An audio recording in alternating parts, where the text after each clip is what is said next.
Meron tayong bagong tools. Ito yung tinatawag na thermal camera. So, trabaho nito mag-trace ng short circuit na mahirap i-detect or short na parts or components na mahirap i-detect. Marami kasing ganun. Yung mga mahirap siyang i-detect. So, binabaklas ko siya.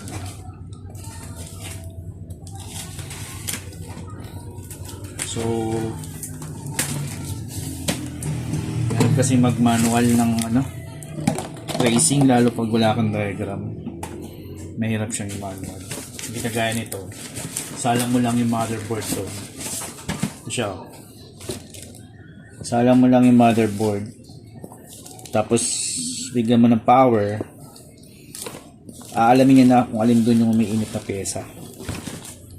So yan siya. Thermal imaging analyzer.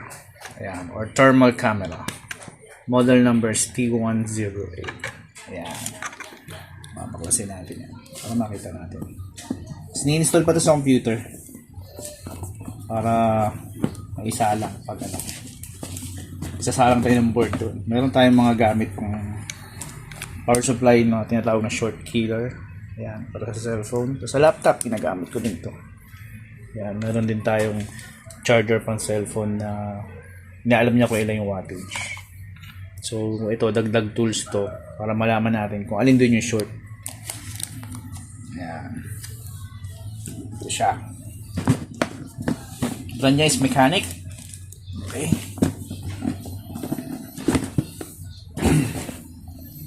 So, user manual. Okay. With, ano to? Parang sa pin niya siguro ito.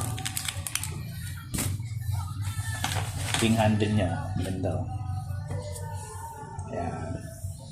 Yung handle niya.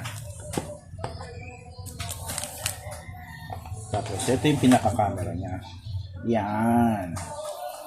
So, yan ang magbabasa kung alin yung pyesa na umiinit. Yan. So, type C na siya. Yun. Stig. Yung mga pihitan. Yan. Baka na to. Meron pang hindi ko alam kung ano to. Alamin natin yan. Yung type C cable na.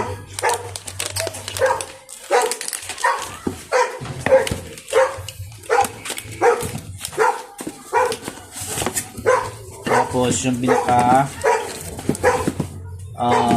paa niya. Yan. Ito yata dito ata nilalagay ito. Dito yan.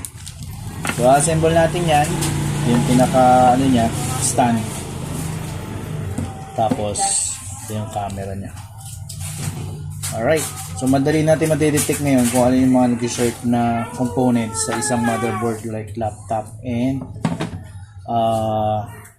cellphone. Okay, bye for now.